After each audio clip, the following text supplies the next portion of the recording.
MDH की हल्दी मिर्ची धनिया करे कमाल, ये रंग दे, ये खुशबू दे, ये तीखा, ये कम पड़े, क्या निराला MDH मसाला। MDH की हल्दी मिर्ची धनिया करे कमाल, ये रंग।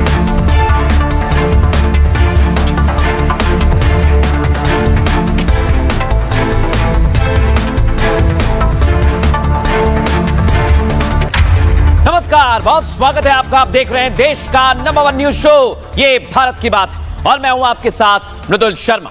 होगी देश की हर बात, दिखाएंगे देश और दुनिया की तमाम बड़ी खबरें। आज खबरों में क्या है खास, आइए।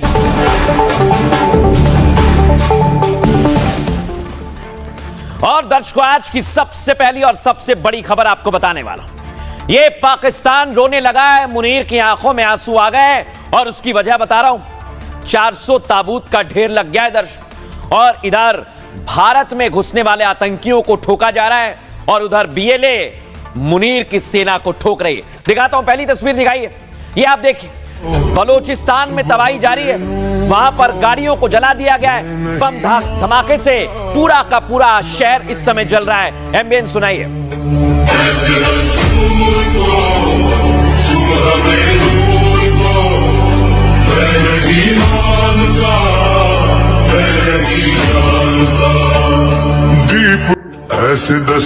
अब दर्शकों, आपने सुना होगा, एक दुम होती है कुत्ते की जो कभी सीधी नहीं होती। वही हाल पाकिस्तान का है दर्शकों। ऐसा मैं क्यों कह रहा हूं, क्योंकि कई लोग इस तरह की बातें कह रहे हैं। बलूचिस्तान जल रहा है जो आपके सामने है दर्शकों, लेकिन ये लोग कश्मीर का राग अलाप रहे हैं, यानी इनके ज़हन से कश्मीर नहीं जा रहा। पाकिस्तान टुकड़े टुकड़े होने के कगार पर है, लेकिन ये कश्मीर कश्मीर कश्मीर कर रहे हैं।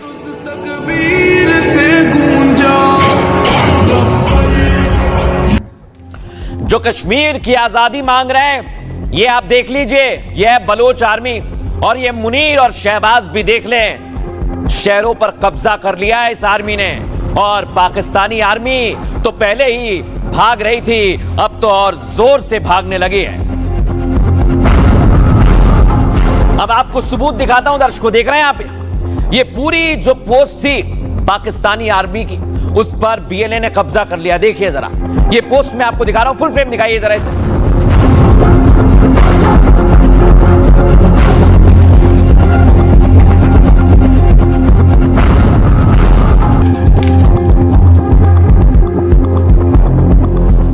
और दर्शकों, आपको बताता हूं, ये मुनीर के 280 सैनिकों का जनाजा निकल रहा है।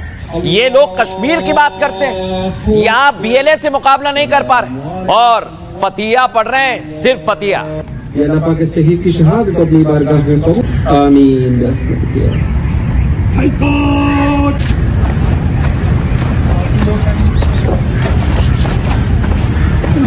दर्शकों, ताबूत के ढेर लग गए, लेकिन मुनीर और शहबाज को समझ नहीं आया। बलूचिस्तान तो ठोक रहा है, पीट रहा है, कुटाई कर रहा है, लेकिन ये लोग कश्मीर कश्मीर कर रहे हैं। यहां पर सेना ने कैसे आतंकियों को ठोका है, ये भी आपको दिखाऊंगा। लेकिन आज आपको ये तस्वीर भी देखनी चाहिए दर्शक। ये बलूचिस्तान से पिट रहे हैं, कश्मीर में भी कुटाई हो रही है और कह रहे हैं कि हम तो मैच नहीं खेलेंगे। इसलिए नहीं खेलेंगे दर्शकों, क्योंकि इनको डर लग रहा है। इनको डर है, भारतीय सेना तो पीट रही है, लेकिन मैदान में एक और भारतीय सेना खड़ी हुई है और वो भी इंतजार कर रही है कि आओ हम तैयार हैं। लेकिन पाकिस्तान कह रहा है हमें डर लगता है। देखिए report.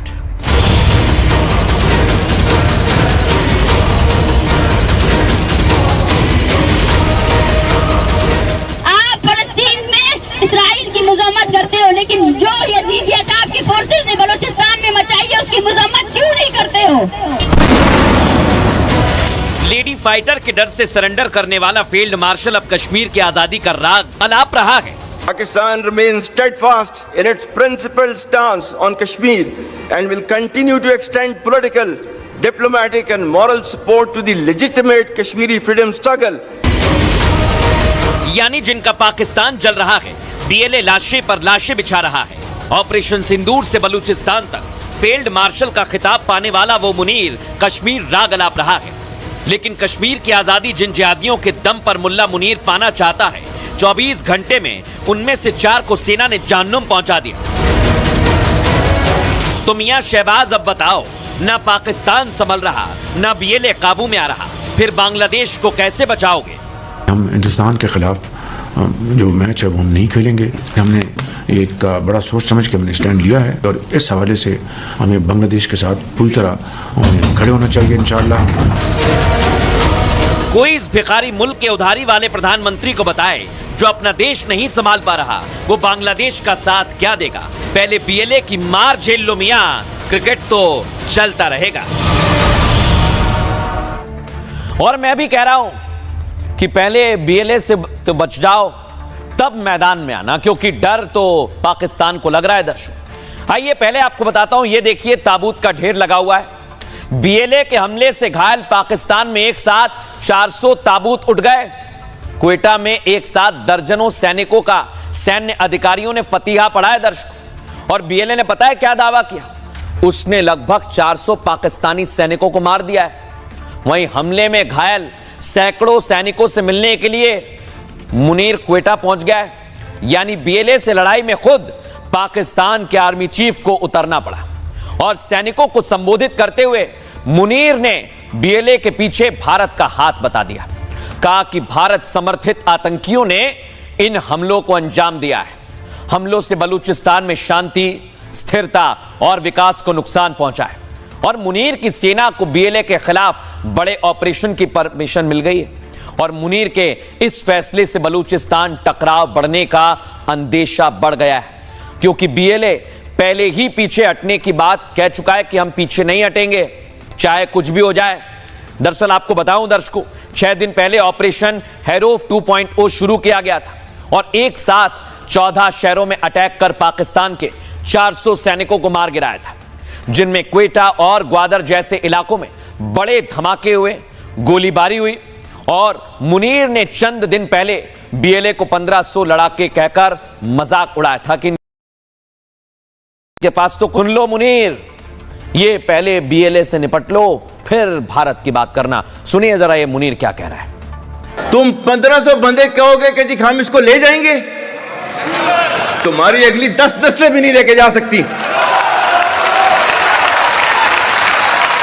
Inshallah, you will see that we will beat the hell of these terrorists very soon. Balochistan, you think this 1500 people belonging to BLA and BLF and BRA etc. can take away Balochistan from us? देख लिया आप, ये Munir BLA को ललकार रहा था, लेकिन BLA ने तो लाशों का ढेर लगा दिया। सुनिए जरा एक्सपर्ट्स इसे लेकर क्या कह रहे हैं।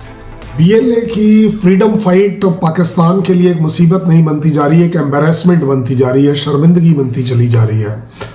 और विडंबनाओं की पराकाष्ठा देखिए कि कहाँ एक तरफ बीएलए को कंट्रोल नहीं कर पा रही है पाकिस्तान आर्मी और मुनीर और शाहबाज, और दूसरी तरफ जेएनके के सॉलिडारिटी डे को आज वहाँ मनाया जा रहा है। किस मुंह से वो सॉलिडारिटी कर सकते हैं किसी के भी साथ जहां उनका दमन चक्र फेल होता नजर आ रहा है बलूचिस्तान में। अगर हम सीधे सीधे इसका मतलब निकालें तो मुझे लगता है कि फील्ड मार्शल की फेल्ड आर्मी एक्सपोज हो रही है कि वो किसी भी तरह से बीएलए के सामने टिक नहीं पा रही है। अब तो उनके मंत्रियों ने स्टेटमेंट दे दी है कि स्टेट ऑफ आर्ट वेपनरी भी बीएलए के पास है, जो पाकिस्तान आर्मी के पास नहीं है। दर्शकों आइए आपको बताता हूं, ये तो सिर्फ शुरुआत है। पाकिस्तान के तो हालात और ज्यादा खराब है। देख रहे हैं आप, पतलून छोड़कर भाग गई पाकिस्तान की सेना। और ये पहला नहीं है, ये कई बार मौका आ चुका है और ये तस्वीर भी कई बार आ चुकी है दर्शकों। और इधर आप देख रहे हैं, ये इनकी पैंट तक छूट गई, पतलून तक छूट गई, लेकिन कश्मीर का राग ये नहीं छोड़ रहे। और अब कश्मीर में भी जबरदस्त कार्रवाई की तैयारी है। लेकिन पहले आपको बताता हूं दर्शकों, ये आप देखिए, बलूचिस्तान से इन्हें भगाया गया है और अब इधर कश्मीर पर आ गए। ये जब बलूचिस्तान में पिटते हैं तब कश्मीर का राग अलापते हैं। उसकी तस्वीर दिखाइए जरा, एम्बियंस सुनाइए। अज़ल से कातिल मुस्लिम है, सब झूठे वादे तेरे हैं, ईमान का जज्बा। ये कोई सा भी डे बना ले दर्शक, लेकिन आप देखिए कश्मीर का ख्वाब देखने वाले कई आतंकी भारत में आए थे। देखिए जरा, जहन्नुम का टिकट कट गया है, 72 हुरों के पास पहुंचा दिया है। और दिखाइए जरा ये भारतीय सेना की कार्रवाई और ये कार्रवाई लगातार जारी रहेगी। सोच मुनाफिक है दुश्मन नापाक। और मैं कहना चाहता हूं एक बड़ी बात, जो ये पाकिस्तानी कश्मीर का राग अलाप रहे हैं, उन्हें भारत की सेना की तैयारी देख लेनी चाहिए। भारत की सेना आतंकियों को उनके अंजाम तक पहुंचा रही है। आपको बताऊं दर्शकों में, पाकिस्तान जल रहा है लेकिन पाकिस्तानी कश्मीर मांग रहे हैं। आज पूरे पाकिस्तान में कश्मीर सॉलिडारिटी डे मनाया जा रहा है। पीओके में कश्मीर को लेकर कई रैलियां और रोड शो निकाले गए। दर्शकों, इन रैलियों में ज्यादातर जैश और लश्कर के आतंकी थे। लेकिन हैरत की बात तो ये, मुनीर और शहबाज जहर उगलना नहीं छोड़ रहे हैं। पाक सेना ने कश्मीर में अलगाववादियों के समर्थन की बात दोहराई है। पाक नेताओं, सैन्य अफसरों की ओर से यह बयानबाजी 5 फरवरी पर की गई। दर्शकों, पाक की तीनों सेना ने जम्मू कश्मीर के लोगों को सपोर्ट करने का ऐलान कर दिया है। यानी जिनसे अपना घर नहीं संभल रहा, वो भारत से लड़ने का ख्वाब देख रहे हैं। खैर, कश्मीर में आतंक से आजादी का ख्वाब देखने वालों की सफाई भी जारी है। सेना ने पता है क्या किया? 24 घंटे में 4 आतंकियों को जहन्नुम भेज दिया है, उनका टिकट काट दिया है। कल उधमपुर और किश्तवाड़ में सेना ने 3 आतंकियों को मार गिराया था दर्शकों, जबकि जैश के टॉप कमांडर सैफुल्लाह पर 10 लाख का इनाम घोषित किया है। सैफुल्लाह की तलाश में किश्तवाड़ में हेलीकॉप्टर से सर्च ऑपरेशन चल रहा है। यानी कश्मीर जिन आतंकियों के दम पर मुनीर ख्वाब देख रहा है कश्मीर का, और सेना ने जैश के उन्हीं जिहादियों को जहन्नुम का टिकट देकर रवाना कर दिया है। तो मुनीर ये तस्वीर देख ले और एक्सपर्ट्स क्या कह रहे हैं वो आपको सुनवाता हूं। पूरी कोशिश में है कि वो टेररिज्म JNK में फैला है। उनकी सरकार भी उनके साथ मिली हुई है और सपोर्ट में खड़ी है कि वो सॉलिडारिटी डे मनाए। 5 फरवरी को JNK के आज़ादी के गाने गाए जाते हैं उनको मोटिवेट करने के लिए। बट अगर आप ओवरऑल इसको इवैल्यूएट कर देखें तो आप ये ज़रूर पाएंगे कि JNK में अपने आप JNK जो इंडियन JNK है, वैसे तो पूरा का पूरा JNK इंडियन ही है, but Indian part of JNK में सबसे बड़ी बात है कि अब टेररिज्म को सपोर्ट नहीं मिल रहा। जो डायरेक्ट सपोर्ट था, खुला सपोर्ट था, वो नहीं मिल रहा। साथ ही साथ मुझे नहीं लगता कि पाकिस्तान की आवाम इस समय उनकी आर्मी के साथ इस टेररिज्म में खड़ी है। हो सकता है मिसगाइड किया जाए कि JNK की आज़ादी, बट उन्हें दिख रहा है क्योंकि POK का जो हालत है वर्सेस जो JNK इंडिया का जो हालत है, दोनों में ज़मीन आसमान का फर्क है। लेकिन दर्शकों, अब से कुछ घंटे बाद वर्ल्ड कप शुरू होने वाला है और मैं आपको बता दूं, पाकिस्तान पहले ही डर कर भाग गया है। दुनिया भर में इसकी चर्चा हो रही है। लेकिन आज सूर्य कुमार यादव से जब सवाल किया गया दर्शकों, तो सूर्य कुमार यादव ने कहा, आओ कौन कौन आ सकता है, हमारी सेना तैयार है। यानी सूर्या की आर्मी तैयार है और पाकिस्तान डर कर भाग रहा है। दिखाइए जरा पहली तस्वीर, ये आप देखिए। टीम इंडिया तैयार है, लेकिन शहबाज शरीफ कह रहे हैं कि हमने बांग्लादेश को दिखाने के लिए फैसला लिया है, हमने राजनीति से दूर फैसला लिया है। लेकिन कुल मिलाकर शहबाज को डर लग रहा है, पाकिस्तान को डर लग रहा है दर्शकों हार का। और आपको दिखाता हूं मैं दर्शकों, शहबाज का चेहरा देखिए आप, ये डर और खौफ चेहरे पर दिख रहा है ना, और ये डर और खौफ बाकायदा देखिए आप, घूंट पी रहे हैं, डर का घूंट पी रहे हैं शहबाज। सुनिए जरा क्या कह रहे हैं। T20 वर्ल्ड कप जो है, उस हवाले से हमने बड़ा वाज़ेह स्टैंड लिया है कि हम हिंदुस्तान के ख़िलाफ़ जो मैच है वो हम नहीं खेलेंगे। हमें बांग्लादेश के साथ पूरी तरह खड़े होना चाहिए इंशाअल्लाह। ये जो डर का घूंट पिया है शहबाज ने, ये श्रीलंका तो पहुंच गए हैं पाकिस्तान के खिलाड़ी, लेकिन डर कर छिप गए। खबर यह है कि स्टेडियम भी नहीं आएंगे, स्टेडियम में भी एंट्री नहीं लेंगे। आप समझ सकते हैं दर्शकों कि इन्हें कितना डर लग रहा है। और मैं तो कहता हूं ये डर जो है पाकिस्तान की टीम को घुटनों पर ले आया है।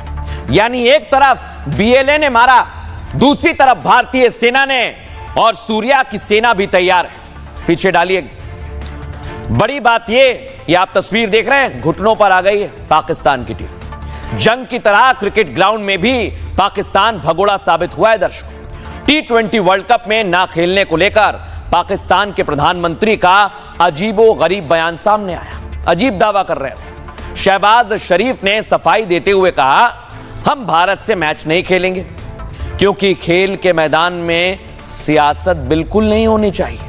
शहबाज ने एक तरफ खेल में सियासत बताकर खेलने से मना कर दिया, तो दूसरी तरफ क्या कह रहे हैं, हम बांग्लादेश का समर्थन कर रहे हैं और उनके समर्थन पे नहीं खेल रहे हैं। बताइए जरा, यानी पाकिस्तान खुद कंफ्यूज है।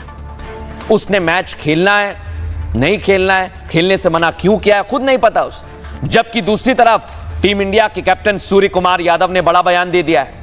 उन्होंने कहा है, हमने पाकिस्तान के खिलाफ खेलने से मना नहीं किया, उन्होंने मना किया है।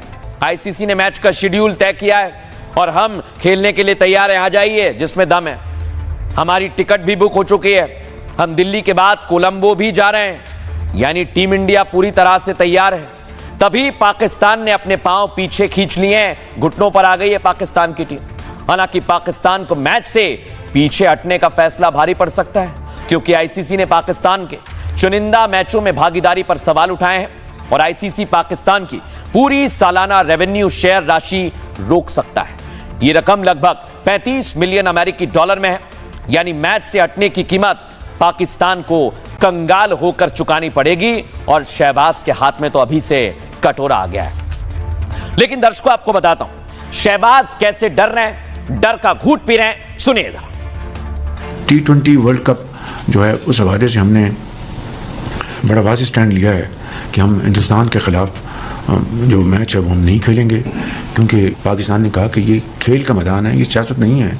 खेल के मैदान में सियासत बिल्कुल नहीं होनी चाहिए। हमने एक बड़ा सोच समझ के हमने स्टैंड लिया है और इस हवाले से हमें बांग्लादेश के साथ पूरी तरह खड़े होना चाहिए इंशाअल्लाह।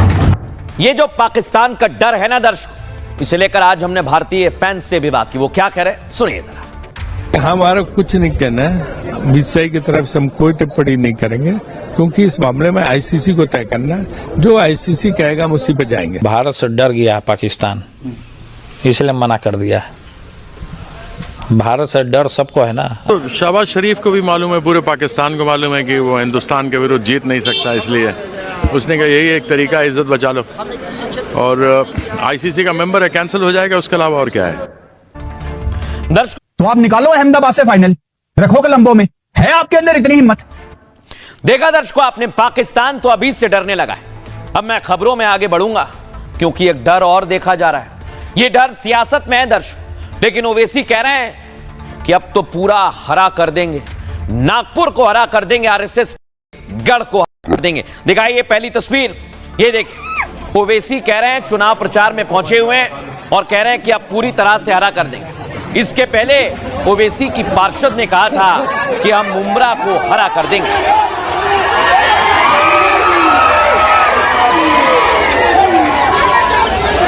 और भी बरसाना है। अब दर्शकों मैं आपको दिखाता हूं नागपुर में असद उद्दीन ओवैसी ने क्या कहा है, कैसे हरा करने की बात कह रहे हैं, सुनवाइए जरा। नागपुर आरएसएस का हेडक्वार्टर है, वहां पर हमने अपने हरे परचम को लहरा दिया, बताया, देखो अब बताएंगे तुमको। 6 कारपोरेटर नागपुर में जीत गए। अब मैं आपको दिखाता हूं, ये ओवैसी की पार्षद, ये पहले मुमरा को हरा करने की बात कह रही थी और अभी भी कायम है। सुनवाइए जरा क्या कह रहे हैं सर। मैं हरा रंग रंगना चाहूंगी मुमरा में, मैं फिर से ये बोलूंगी, मैं हरा रंग रंगना चाहूंगी मुमरा में, मैं फिर से ये बोलूंगी, मैं हरा रंग। नहीं है कि मैं हरा रंग रंगना चाहती हूं, लेकिन नवनीत राणा बराबर जवाब दे रहे हैं। कहा है कि जिसे हरा रंगना है वो पाकिस्तान चला जाए। दिखाता हूं आपको। ओवैसी काका मुंडी ला रहे, ओवैसी आगे क्या बोलते हो? वो बाहर के पाकिस्तान है ना, हैदराबाद में भी एक पाकिस्तान है, वहां पे रहता और मुझे सिखाएगा मुझे क्या करना है और क्या नहीं करना है।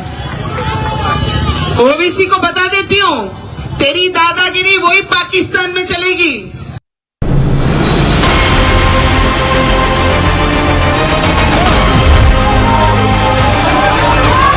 देश में डेमोग्राफी बदलने की बड़ी साजिश चल रही है।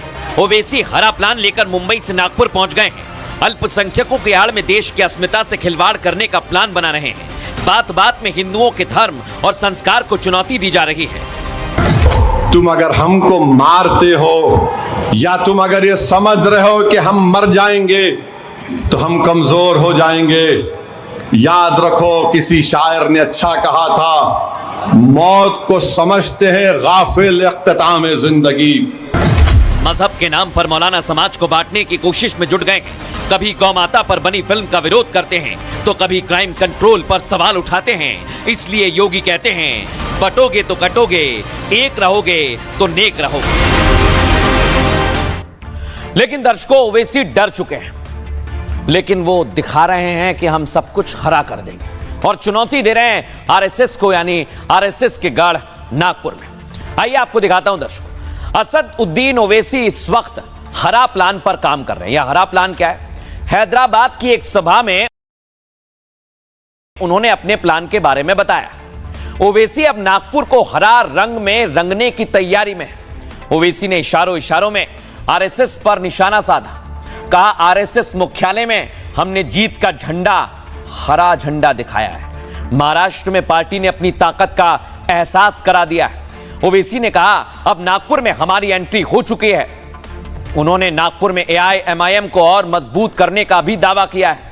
इतना ही नहीं, महाराष्ट्र निकाय चुनाव में नागपुर में एआईएमआईएम के 6 पार्षद जीते। दर्शकों, सिर्फ ओवैसी ही हरा रंग में रंगने की बात नहीं कर रहे हैं। ओवैसी के पार्षद हैं, मुमरा से एआईएमआईएम की पार्षद सहर शेख भी इसमें शामिल हो गई हैं। एक बार फिर सहर ने मुमरा को हरा बनाने की बात को दोहरा दिया है। सहर शेख ने कहा वो अपने बयान पर कायम हैं और आगे भी रहेंगी।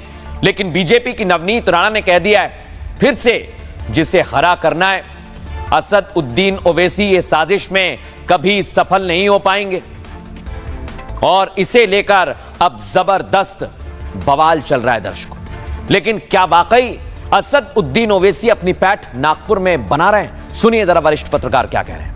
ये सब जानते हैं कि असदुद्दीन ओवैसी की राजनीति हमेशा मुस्लिमों को भड़काकर जीत हासिल करने की रही है। चाहे बिहार का मसला हो, चाहे तेलंगाना का मसला हो, और अब महाराष्ट्र का मसला है कि वो जो दावा कर रहे हैं कि हमने आरएसएस के हेडक्वार्टर नागपुर में 6 सीटें जीतकर हरा रंग भर दिया है, ये कहना बड़ी अतिशयोक्ति है। ठीक है, ये असदुद्दीन ओवैसी का बयान एक तरह से मुसलमानों को भड़काकर हिंदुओं के खिलाफ उकसाने के लिए हो सकता है, लेकिन सच यही है कि इस भड़काऊ राजनीति के सारे असदुद्दीन राजनीति में ज़्यादा दिन नहीं चल सकते हैं। कहीं ना कहीं एक दिन ठहराव आएगा और असदुद्दीन भी राजनीतिक परिदृश्य से गायब हो जाएंगे। दर्शकों, अब आपको बताएं अगली खबर। असद उद्दीन ओवैसी हरे प्लान पर काम कर रहे हैं, लेकिन दर्शकों आपको बताऊं, असद उद्दीन ओवैसी और कई मौलाना हैं जो एक फिल्म से डर गए। ये फिल्म का आज ट्रेलर दर्शकों सामने आया है, दिखाइए जरा, इसे फिर से प्ले कीजिए शुरू से। ब्रह्मांड में गूंजता हुआ ओम का स्वर गाय की पवित्र हुंकार में बसता है, जो सनातन नाद है।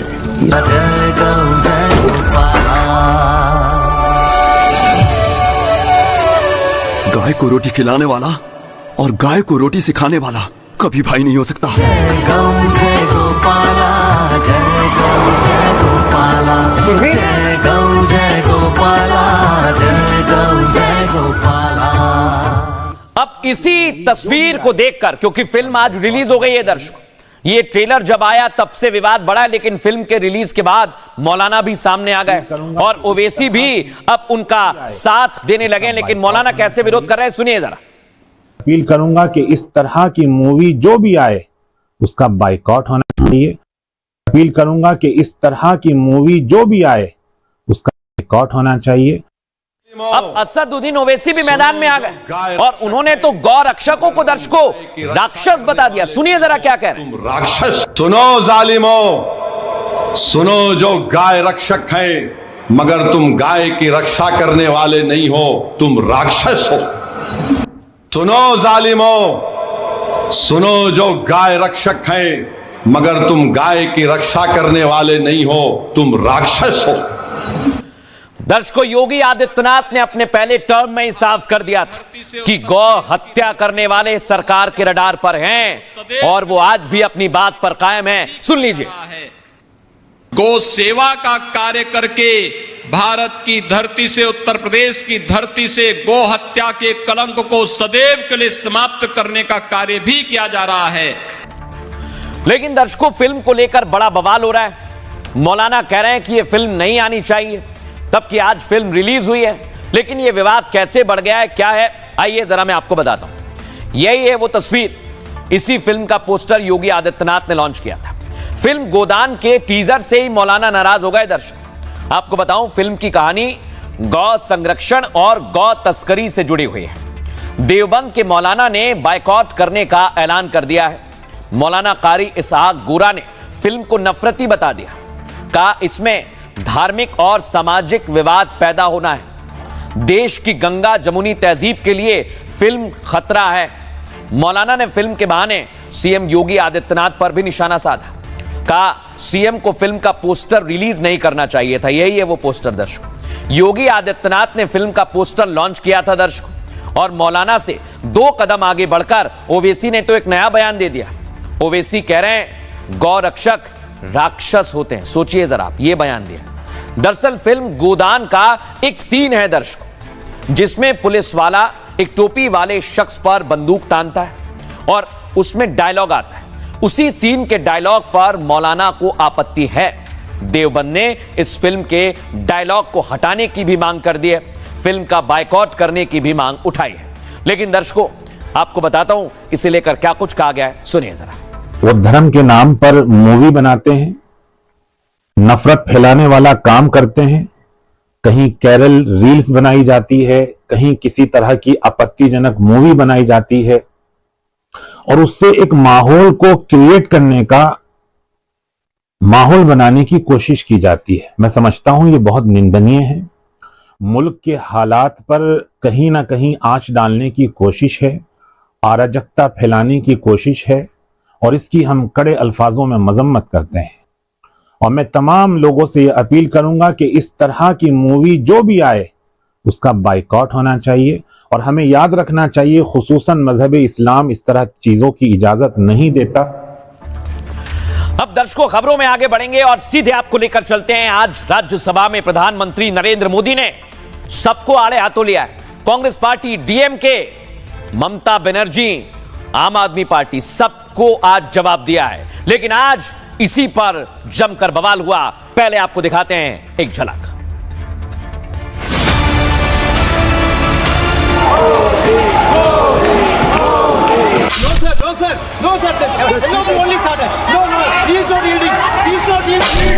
आदरणीय खड़गे जी की उम्र देखते हुए वो बैठ करके भी नारे बोल सकते हैं तो अच्छा होगा।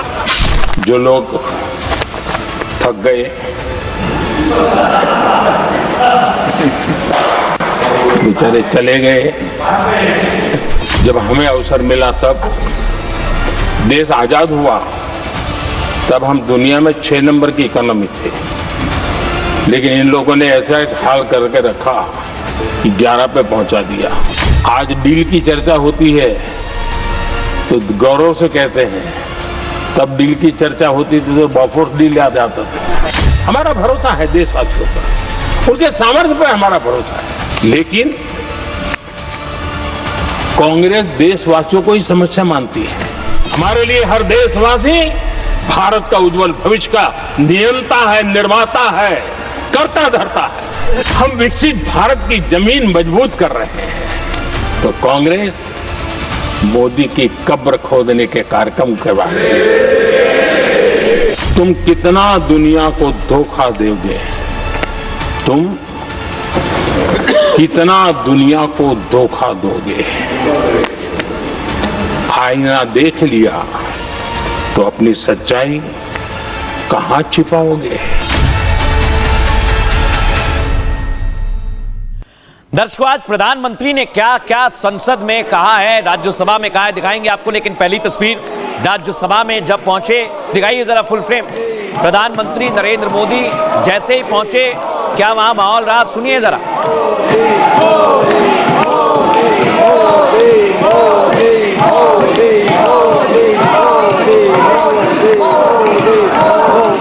अब दर्शकों, इधर पीएम मोदी भाषण दे रहे थे, उधर विपक्ष नारे लगा रहा था। नारे तो प्रधानमंत्री ने तंज कसते हुए क्या कहा वो भी आपको सुनवाता हूं। सुनवाइए जरा फुल फ्रेम। मेरी एक प्रार्थना है, आदरणीय खड़गे जी की उम्र देखते हुए वो बैठ करके भी नारे बोल सकते हैं तो अच्छा होगा, ताकि उनको कष्ट न हो। पीछे नौजवान बहुत लोग हैं, तो खड़गे जी को आज बैठते बैठते भी when you are speaking they are listening, you are नारे बोलने की अनुमति दे दीजिए। मेरी एक प्रार्थना है, आदरणीय खड़गे जी। दर्शकों, पीएम का ये कहना था और देख रहे हैं आप विपक्ष के सांसद, ये आप देखिए, ये राज्यसभा से बाहर चले गए। तमाम सांसद जो नारे लगा रहे थे, जो भाषण में नारेबाजी कर रहे थे, बीच में वो वॉकआउट कर जाते हैं।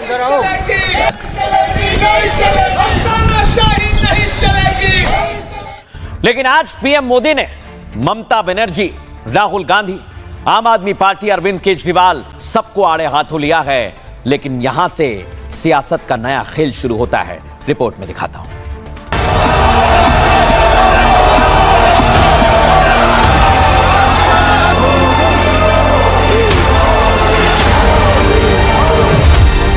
पिछले 4 दिन संसद में खूब हंगामा हुआ।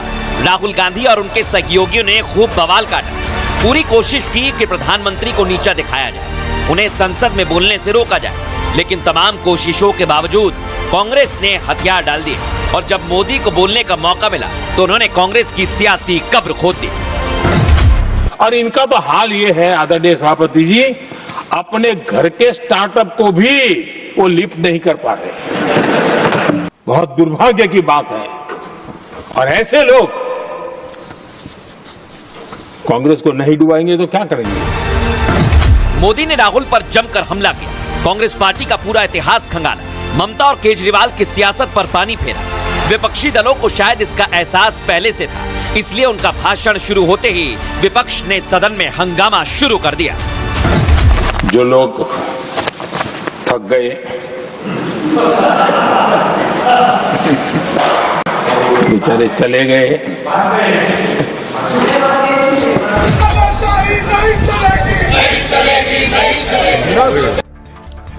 लेकिन दर्शकों, आज पीएम मोदी ने जमकर हमला किया है और पूरा भाषण कैसा रहा पीएम मोदी का, आइए जरा मैं आपको बता देता हूं। सबसे पहले विपक्ष ने लोकसभा में कल प्रधानमंत्री को बोलने नहीं दिया था, लेकिन आज राज्यसभा में उन्होंने सारी कसर निकाल ली।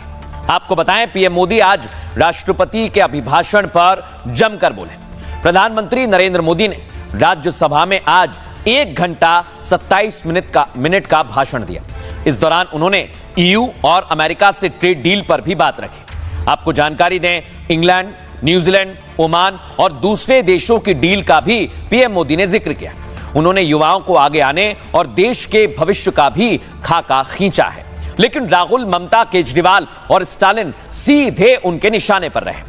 आपको जानकारी दे दूं, उन्होंने जैसे ही अटैक करना शुरू किया, विपक्ष ने उनका बायकॉट कर दिया। लेकिन पीएम मोदी नहीं रुके, उन्होंने सबसे ज्यादा कांग्रेस पार्टी पर हमला बोला। कांग्रेस के मोदी तेरी कब्र खुदेगी नारे पर भी पीएम मोदी ने आज सवाल उठाया। कांग्रेस सरकार के दौरान बोफोर्स घोटाले तक का जिक्र किया। देश के विकास को लेकर नेहरू और इंदिरा गांधी का भी जिक्र किया गया। लेकिन सबसे तीखा हमला कांग्रेस नेता राहुल गांधी पर किया। आपको बताएं, संसदीय परंपरा पर राहुल की सोच पर पीएम मोदी ने सवाल उठाए। उन्होंने संसद में राहुल के व्यवहार पर सवाल उठाए। इतना ही नहीं, मंत्री रवनीत बिट्टू को गद्दार कहने पर भी पीएम मोदी ने लपेटा है और इसकी चर्चा आज हो रही है। और पीएम मोदी ने कैसे एक एक सवाल का जवाब दिया, सुनवाता हूं आपको। देश ने आपके लिए भी अपना भविष्य दांव पे लगाया था, लेकिन आपने गरीबी हटाओ के नारे लगाए, गुमराह किया। लाल किले पर थे, कांग्रेस के एक भी प्रधानमंत्री के भाषण में गरीबी हटाने की बात ना आई हो, ऐसा नहीं हुआ है। लेकिन किसी भी प्रधानमंत्री ने गरीबी हटाने के लिए क्या किया, वो एक बार भी नहीं आया। और नारे से अधिक कुछ नहीं था उनका। बहुत दुर्भाग्य की बात है। और ऐसे लोग कांग्रेस को नहीं डुबाएंगे तो क्या करेंगे? कांग्रेस ने कभी स्टार्टअप कल्चर को प्रमोट ही नहीं किया। कुछ सैकड़ों में स्टार्टअप बेचारे अपने उनको पता भी नहीं था। और इनका तो हाल ये है आदरणीय सभापति जी, अपने घर के स्टार्टअप को भी वो लिफ्ट नहीं कर पा रहे।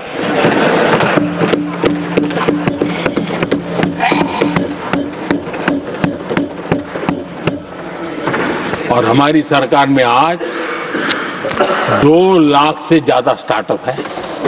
कांग्रेस के शातिर दिमाग जिनका है, ऐसे युवराज ने उनको गद्दार कह दिया। अहंकार कितनी 7वें आसमान पर पहुंच चुका है इनका। और कांग्रेस को छोड़कर के कितने ही लोग निकले हैं, कांग्रेस के कितने टुकड़े हुए हैं, कई लोग दूसरे दलों में गए हैं, लेकिन औरों को तो किसी को गद्दार नहीं कहा उन्होंने। लेकिन कल सांसद को गद्दार इसलिए कहा क्योंकि वो सिख थे।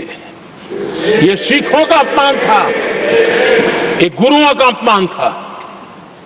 और कांग्रेस के अंदर जो कूट कूट करके सिखों के प्रति नफरत भरी पड़ी है ना, उसका वो अभिव्यक्ति थी। लेकिन दर्शकों, आज सदन की कार्यवाही से पहले कांग्रेस पार्टी ने रणनीति बनाई, लेकिन शायद वो उसमें सफल नहीं हुई। ये आप देखिए, कांग्रेस के साथ तमाम दल बैठे हुए हैं, समाजवादी पार्टी सांसद वहां पर बैठे हुए हैं और सभी नेताओं ने बाकायदा मीटिंग की और ये मीटिंग चर्चा का विषय रही। लेकिन आज प्रधानमंत्री नरेंद्र मोदी ने दर्शकों सिर्फ कांग्रेस पार्टी नहीं, ममता बनर्जी यानी टीएमसी के साथ साथ आम आदमी पार्टी को भी आड़े हाथों लिया। सुनिए जरा। घुसपैठ, दुनिया का समृद्ध से समृद्ध देश भी अपने यहां गैर कानूनी नागरिकों को बाहर निकाल रहा है। हमारे देश में घुसपैठियों को बचाने के लिए अदालतों को तब तक प्रेशर पैदा किया जा रहा है। मेरे देश का नौजवान कैसे ऐसे लोगों को माफ करेगा जो घुसपैठियों की वकालत करने के लिए ताकत लगा रहे हैं। और घुसपैठिए मेरे देश के नौजवानों के हक छीन रहे हैं, उनकी रोजी रोटी छीन रहे हैं। एक हमारे माननीय सदस्य काफी कुछ बोल रहे थे, जिनकी पूरी सरकार शराब में डूब गई, जिनके शीश महल घर घर में नफरत का कारण बन गए। और शायद उनको ब्लैक शब्द ज्यादा पसंद है। हर एक अपना अपना एक भूतकाल होता है।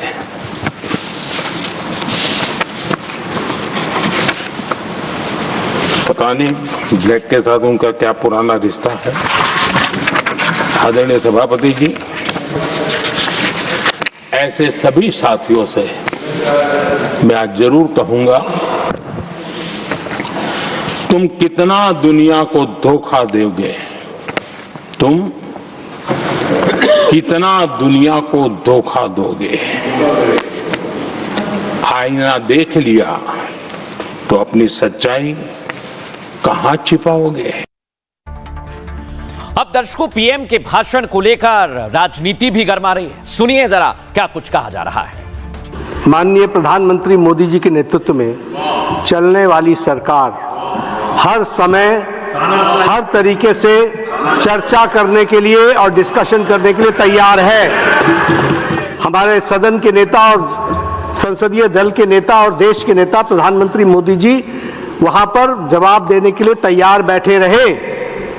लोकसभा को आपने चलने नहीं दिया। एक बात मैं जरूर निवेदन करूंगा, अपनी पार्टी को अबोध बालक का बंधक मत बनाइए। यहाँ अपना रूल्स है, राज्यसभा का अपना रूल्स ऑफ बिजनेस कंडक्ट करने का तरीका बनाया हुआ है, लेकिन आपका leader of opposition in Lok Sabha नियम नहीं मानते हैं, रूल्स पे नहीं चलते हैं, वहां का स्पीकर रूलिंग पे नहीं मानते। राहुल गांधी को भटकने से आप क्यों नहीं समझाते हैं? You people lynch. I'm sorry. I want that word removed. Honorable opposition leader is not right in commenting like this. लेकिन दर्शकों, आपको बताऊं कल क्या हुआ। कल पीएम मोदी का भाषण नहीं हो पाया और लोकसभा में इसको लेकर बहुत बड़ा खुलासा हुआ। पहले आप इस तस्वीर को देखिए जिसमें कांग्रेस की महिला सांसद हैं। ये लगभग 7 से 8 सांसद थी जो पीएम की कुर्सी के पास पहुंच गई और इसे लेकर आज बहुत बड़ा खुलासा हुआ है दर्शकों। लेकिन आपको बताऊं मैं, इसके पहले ये आप देखिए, ये कल की तस्वीर है जब सत्ता पक्ष और विपक्ष के सांसद अंदर चेंबर में भिड़ गए और जमकर वहां भी हंगामा हुआ। सुनाइए जरा।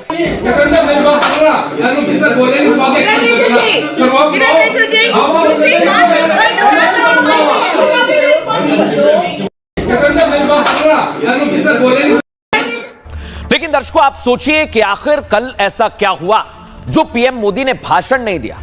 20 साल की परंपरा बदल गई। पिछले 2 दशक में दर्शकों ऐसा पहली बार हुआ जब संसद में बिना पीएम के भाषण के धन्यवाद प्रस्ताव पास करना पड़ा। संसद ने राष्ट्रपति के अभिभाषण को बिना पीएम के भाषण के बाद पास किया। इससे पहले ऐसा वाकया 2004 में हुआ था जब पीएम ने भाषण नहीं दिया था। लेकिन ऐसा क्यों हुआ कि प्रधानमंत्री भाषण नहीं दे पाए? इसे लेकर तमाम तरह की अटकलें चल रही थी। इन अटकलों पर आज लोकसभा स्पीकर ओम बिरला ने विराम लगा दिया। लोकसभा स्पीकर ओम बिरला ने कहा, लोकसभा में पीएम के साथ अप्रत्याशित घटना हो सकती थी, इसलिए उनकी कल शाम 5 बजे होने वाली स्पीच को टालना पड़ा। अनहोनी की आशंका के चलते मैंने उनसे ना आने का आग्रह किया था। यह कहा है ओम बिरला साहब ने, सुनिए जरा। जब सदन के नेता को सम्मानीय महामहिम राष्ट्रपति के अभिभाषण पर जवाब देना था तो मेरे पास पुख्ता ऐसी जानकारी आई कि कांग्रेस पार्टी के कई सदस्य माननीय प्रधानमंत्री जी के आसन पर पहुंचकर कोई भी अप्रत्याशित घटना कर सकते थे। ये दृश्य मैंने सदन में देखा भी सही। अगर ये घटना हो जाती तो ये अत्यंत अप्रिय दृश्य देश के लोकतांत्रिक परंपराओं को तार-तार कर देता। इसको टालने के लिए मैंने माननीय प्रधानमंत्री से आग्रह किया कि उन्हें सदन में नहीं आना चाहिए। दरअसल बुधवार को पीएम लोकसभा में भाषण देने वाले थे। पीएम मोदी के भाषण के समय 5 बजे तय था ये सब। लेकिन इससे पहले विपक्षी महिला सांसदों ने हंगामा किया, जो मैं आपको दिखा रहा हूं। और विपक्षी महिला सांसद पीएम की कुर्सी के पास जमा हो गई, हंगामा किया। माहौल ऐसा लगा जैसे विपक्ष ने महिला सांसदों के जरिए कोई प्लान बनाया था। वो हाथों में पोस्टर लिए हुए थी, नारेबाजी कर रही थी, कुर्सी के पास पहुंची हुई थी जिन पर लिखा था, जो सही है वो करो। अब मामले की गंभीरता को देखते हुए स्पीकर ने कार्यवाही अगले दिन तक के लिए स्थगित की। सदन स्थगित होने की वजह से पीएम मोदी का भाषण भी टल गया।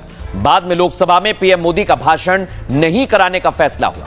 हालांकि पीएम भाषण देने के लिए संसद में मौजूद थे। Standing in front of the Treasury bench, प्रधानमंत्री को ठेस पहुंचाने का वो सवाल ही नहीं उठता। प्रधानमंत्री स्पीकर के पीछे छिपे हुए हैं। उनमें सदन में आने की हिम्मत इसलिए नहीं हुई क्योंकि 3 महिलाएं बेंच के सामने खड़ी थी। सदन में एक बार विपक्ष प्रोटेस्ट करे, बिल में आ जाए, लेकिन क्या कल प्रोटेस्ट था?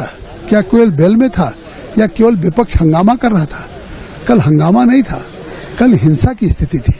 जिस तरह से बिल में आकर के बिल को क्रॉस करके प्रधानमंत्री की चेयर के आगे 4 रो जिधर से प्रधानमंत्री जी आते हैं, वहां जिस तरह से वो महिलाएं खड़ी थी, तो अगर निश्चित तौर से स्पीकर साहब ने जो आग्रह किया, जो व्यवस्था दी, तो शायद एक बड़ी घटना बच गई। दर्शकों, इसे लेकर कार्रवाई की बात की जा रही है, लेकिन अगर इस तरह की कांग्रेस की प्लानिंग थी तो यह बहुत गंभीर विषय। बहरहाल आगे बढ़ेंगे। आज एक और खबर आपके लिए लेकर आया हूं दर्शकों। गंभीर मामला तो यह भी है, दिल्ली में लड़कियां गायब हो रही हैं, बच्चे गायब हो रहे हैं और आप सावधान रहिए। पहली तस्वीर आपको दिखा रहा हूं। दिल्ली में 16 साल का ऋतिक झा लापता है दर्शकों, मिल नहीं रहा, एकाएक गायब हो गया। और ऋतिक जैसे कई बच्चे हैं जो नहीं मिल रहे हैं। परिवार वाले परेशान हैं कि आखिर बच्चे गायब कहां हो रहे हैं। और दर्शकों, मैं आपको बताऊं, एक आंकड़ा आया, हर दिन 50 लोग गायब हो रहे हैं। 19 साल का वसीम रजा गायब हो गया। सोचिए जरा, ये तो सिर्फ 2 हैं, लेकिन ऐसे कई केस अब तक सामने आए हैं जो ये बता रहे हैं कि दिल्ली में बच्चे कैसे गायब हो रहे हैं। ये सवाल बना हुआ है। आपको एक तस्वीर दिखाता हूं दर्शकों, ये आप देखिए। दिल्ली मेट्रो के रास्ते में चलते चलते एक बच्चा गायब हो जाएगा। सवाल ये कि आखिर ये कैसे गायब हो रहे हैं? क्या दिल्ली में कोई गैंग काम कर रहा है? ये आप देखिए, चलते चलते गायब होगा ये बच्चा और पता ही नहीं चला इसके बाद वो कहां चला गया।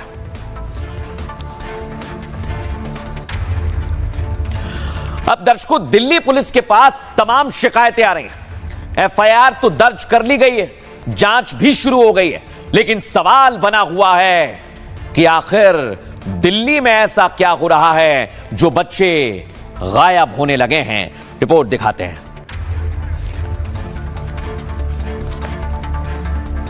सवाल यह दर्शकों कि आखिर ये बच्चे जा कहां रहे हैं? दिल्ली में ऐसा क्या हो रहा है जिसकी वजह से दिल्ली और एनसीआर के लोग परेशान हो गए? आइए जरा आपको बताते हैं, क्योंकि महिलाओं की संख्या ज्यादा है। दिल्ली पुलिस ने बहुत ही चौंकाने वाले आंकड़े जारी किए। खबर यह है दर्शकों, गुमशुदा लोगों को लेकर दिल्ली पुलिस ने एक रिपोर्ट जारी की है।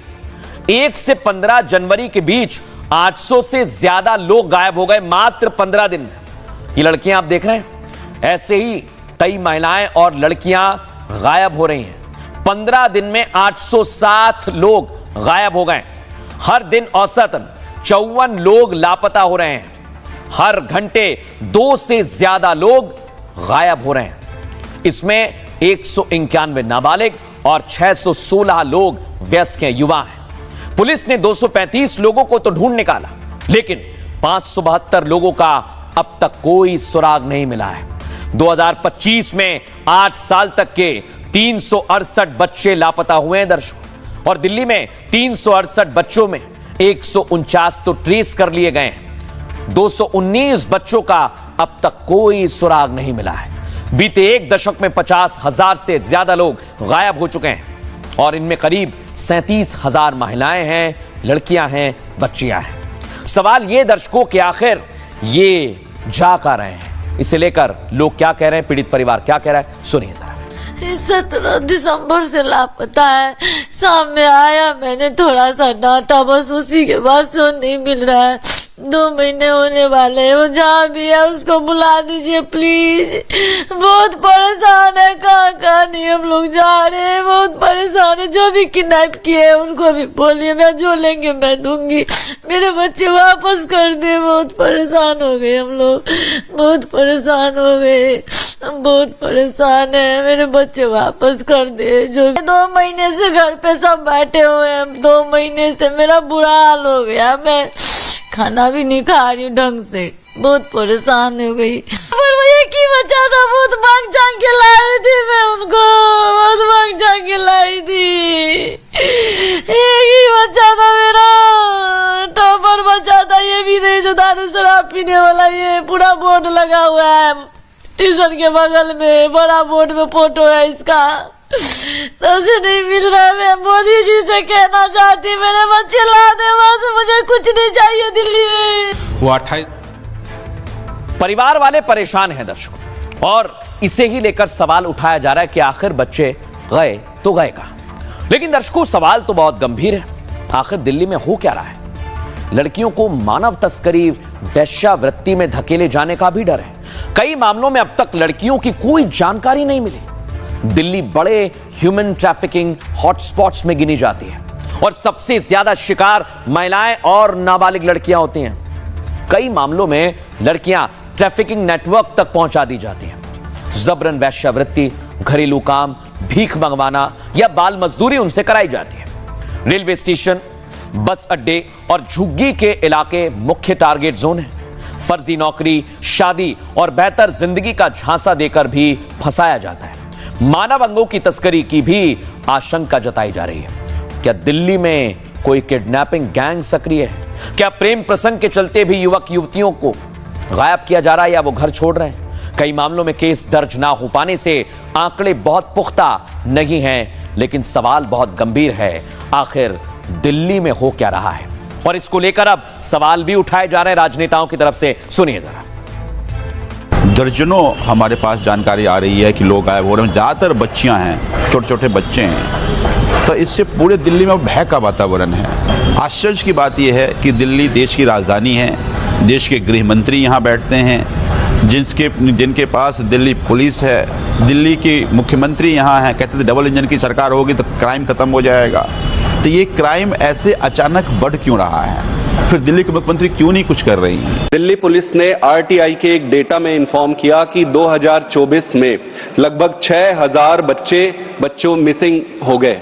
इसमें 72% जो मिसिंग हो रहे हैं बच्चे वो गर्ल चाइल्ड है। ऑनरेबल चेयरमैन सर, ये जो मिसिंग हो रहे हैं बच्चे, उनमें से about 40 to 50% belong to a minor category.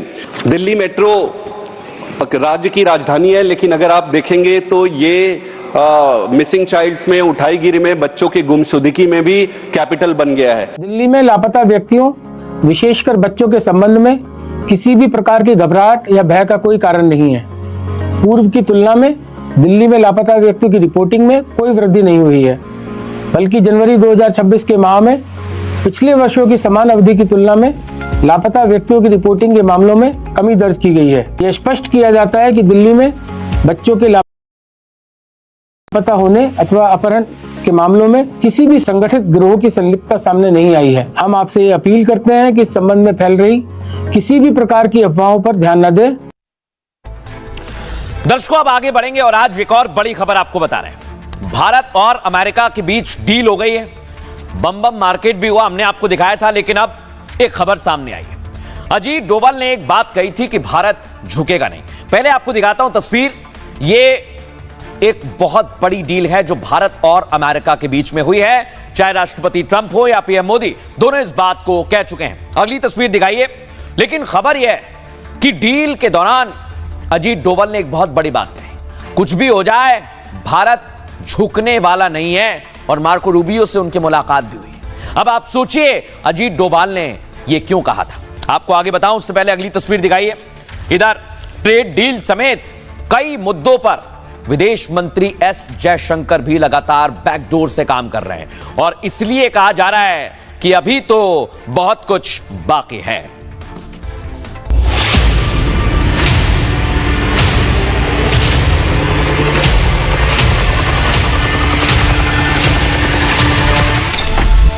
Bharat America के बीच ट्रेड डील अंतिम चरणों में।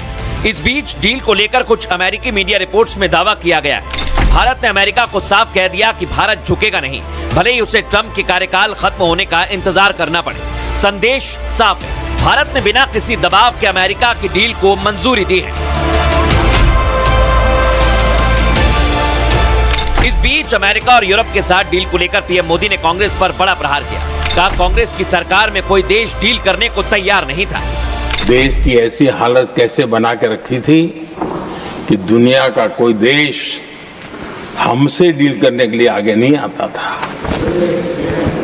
आपने कोशिश की होगी, पीछे पीछे पीछे बहुत चक्कर लगाए होंगे, लेकिन किसी ने आपकी तरफ देखा भी नहीं होगा। दुनिया के देश ऐसे ही भारत के साथ डील नहीं कर रहे हैं। सबसे बड़ी बात, डेवलप कंट्रीज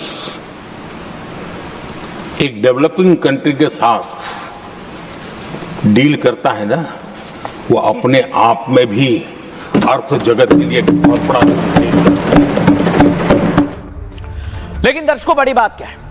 यही सबसे बड़ा सवाल कि अजीत डोभाल ने क्यों कहा भारत झुकेगा नहीं। इसको लेकर अंदर की खबर आपको बताता हूं दर्शकों, हुआ क्या। भारत अमेरिका के बीच ट्रेड डील पर सहमति बन चुकी है, दुनिया जानती है। ट्रंप ने भारत पर टैरिफ 50 से घटाकर 18% कर दिया है। ट्रेड डील को लेकर अब एक बड़ा दावा किया गया है। आपको बताऊं, अमेरिकी मीडिया ब्लूमबर्ग ने सूत्रों के हवाले से एक जानकारी दी है। डील के लिए एनएसए अजीत डोभाल को अमेरिका भेजा गया और डोभाल ने अमेरिकी विदेश मंत्री मार्को रूबियो से मुलाकात की। बातचीत के दौरान डोभाल ने रूबियो को साफ कह दिया था दर्शकों, भारत अमेरिका के दबाव में झुकने वाला नहीं है। अगर ट्रंप और उनकी टीम डील पर सख्त रुख अपनाती है तो भारत ट्रंप सरकार के कार्यकाल खत्म होने का इंतजार करेगा, जो कुछ महीने का बाकी है। भारत पहले भी अमेरिका की मुश्किल सरकारों का सामना कर चुका है। ट्रंप उनके सहयोगी भारत के खिलाफ बयानबाजी बंद कर दें ताकि दोनों देशों के रिश्ते दोबारा पटरी पर आ सके। दावा है डोभाल की बातचीत के बाद हालात धीरे धीरे बदलने लगे। ट्रंप और मोदी के बीच 4 से 5 बार फोन पर भी बात हुई। 2 फरवरी को ट्रंप ने सोशल मीडिया पर इसकी जानकारी दी। ट्रंप ने दावा किया कि भारत अमेरिका के बीच डील हो चुकी है। अभी डील का कोई लिखित समझौता सामने नहीं आया है। दर्शकों, विदेश मंत्री एस जयशंकर ने अमेरिका में उनके समकक्ष मार्को रूबियो से भी मुलाकात की। बताया जा रहा है भारत अमेरिका डील अंतिम चरणों में है और जल्द ही लिखित समझौता भी होगा। इसे लेकर एक्सपर्ट प्रोफेसर अंशु जोशी क्या कह रहे हैं, सुनिए जरा। अपने आसपास की बदलती हुई वैश्विक राजनीति की परिस्थितियों को देखते हुए ट्रंप झुके हैं।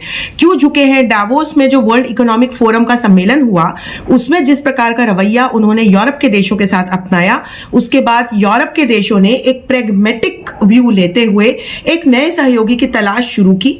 और यही कारण था कि इसी सम्मेलन में उर्सुला वॉन ने मदर ऑफ ऑल डील्स कहा भारत और ईयू के बीच चल रहे एफटीए के नेगोशिएशंस को, इस डील को। इससे ट्रंप पर प्रेशर बढ़ा।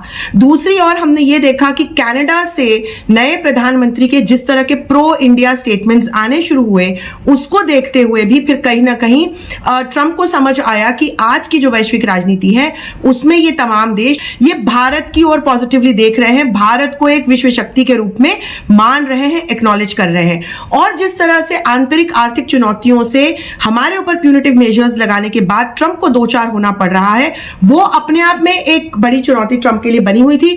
तो यही कारण है कि अंततः ट्रंप को झुकना पड़ा और भारत के लिए जो प्यूनिटिव मेजर्स या टैरिफ लगाए थे, न सिर्फ वो कट करने पड़े, ट्रेड डील की भी घोषणा उन्होंने की। दर्शकों, बाकायदा इसे लेकर एमईए की तरफ से भी बयान जारी किया गया है, वो भी आपको सुनवाता हूं। Regarding report by Bloomberg, I would like to say that there is absolutely no basis for that report. No such meeting or no such visit has taken place. लेकिन दर्शकों, अब अमेरिका बार बार रूस से तेल को लेकर अलग अलग तरह के दावे कर रहा है। लेकिन आपको बताता हूं दर्शकों, रूस से तेल खरीद का क्या होगा, अभी तक भारत ने रूस को लेकर साफ कर दिया है कि अभी तक कोई भी बातचीत नहीं हुई है। यह रूस ने भी कह दिया है दर्शकों। यानी अभी लिखित में कुछ नहीं है, सिर्फ हवा में राष्ट्रपति डोनाल्ड ट्रंप की तरफ से बात कही गई और इसलिए दुनिया भर में इसकी चर्चा भी हो रही है। दर्शकों, अमेरिकी राष्ट्रपति ट्रंप ने 2 फरवरी को एक दावा किया। अमेरिका भारत के बीच हुई ट्रेड डील के तहत भारत रूस से तेल खरीद रोकने पर सहमत हो गया। भारत जल्द ही रूस से तेल खरीद बंद कर देगा। दावा किसने किया? ट्रंप ने किया। ट्रंप के बयान पर रूस के प्रवक्ता दिमित्री पेस्कोव ने भारत को लेकर बड़ी बात कही। उन्होंने कहा भारत किसी भी देश से क्रूड ऑयल खरीदने के लिए पूरी तरह आजाद है। रूस कभी भी भारत का एकमात्र एनर्जी पार्टनर नहीं रहा। अगर भारत तेल की खरीद किसी और देश से करता है तो इसे गलत नहीं माना जाना चाहिए। रूसी प्रवक्ता ने कहा भारत रूस से तेल खरीदना बंद कर रहा है, ऐसी कोई भी ऑफिशियल जानकारी नहीं दी गई है, भारत की ओर से नहीं कहा गया है। वहीं तेल खरीद को भारत के विदेश मंत्रालय ने भी उसको लेकर बयान जारी किया। देश की ऊर्जा सुरक्षा उसकी सबसे बड़ी प्राथमिकता है। तेल खरीद से जुड़े फैसले राष्ट्रीय हित को ध्यान में रखकर लिए जाते हैं। सरकार के लिए लोगों की ऊर्जा जरूरतों का पूरा करना ही एक बड़ी जिम्मेदारी है। भारतीय बाजार की स्थिति और बदलते अंतर्राष्ट्रीय हालात को ध्यान में रखते हुए फैसला करेंगे। यही बात कही गई है दर्शकों, यानी भारत का हित जिसमें होगा वही फैसला लिया जाएगा। सुनिए जरा। ऊर्जा आपूर्ति के संबंध में भारत ने कई मौकों पर सार्वजनिक रूप से कहा है कि 140 करोड़ भारतीयों का हित, उनकी ऊर्जा सुरक्षा सुनिश्चित करना हमारी सरकार की सर्वोच्च प्राथमिकता है। इस लक्ष्य को प्राप्त करने के लिए बाजार स्थितियों और बदलते अंतर्राष्ट्रीय घटनाक्रमों के अनुरूप अपनी ऊर्जा स्रोतों में विविधता लाना हमारी रणनीति का मूल आधार है। भारत के सभी कदम इस बात को ध्यान में रखकर उठाए गए हैं और भविष्य में उठाए जाएंगे। अब दर्शकों मैं आपको बताता हूं, आज एक और खबर आई है। खबर आई दर्शकों, एक फिल्म को लेकर जबरदस्त बवाल मचा हुआ है, वो है घूसखोर पंडित। ये नेटफ्लिक्स पर रिलीज हो रही, दिखाइए जरा तस्वीर। इसको लेकर विवाद हुआ और देखिए प्रदर्शन हुआ है, सुनवाइए जरा एम्बियंस।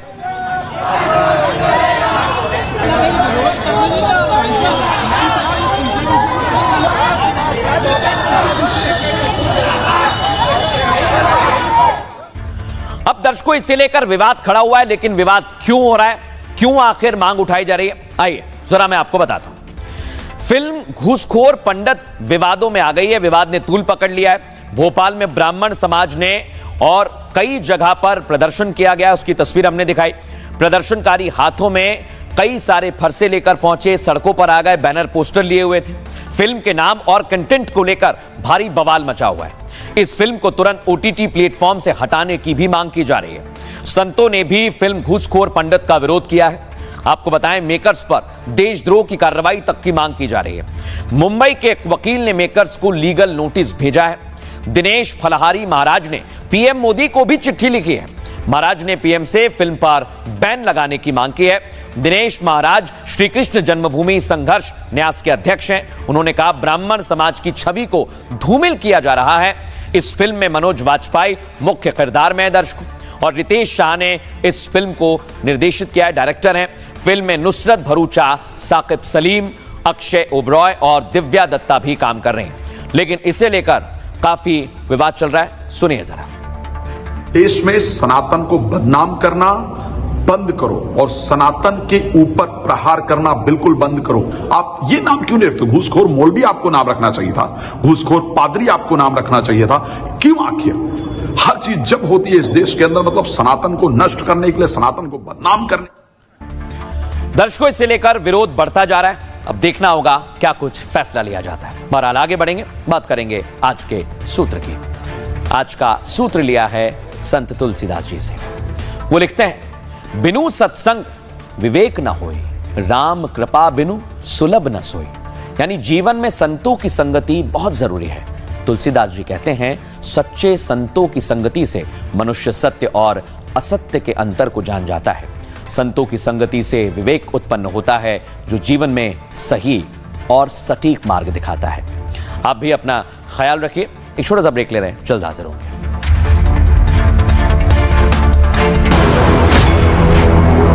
अब आया असली स्वाद, अब आया स्वाद। जब स्वाद के पड़े हो लाले तो MDH का चंकी चाट मसाला डालें। MDH का चंकी चाट मसाला। MDH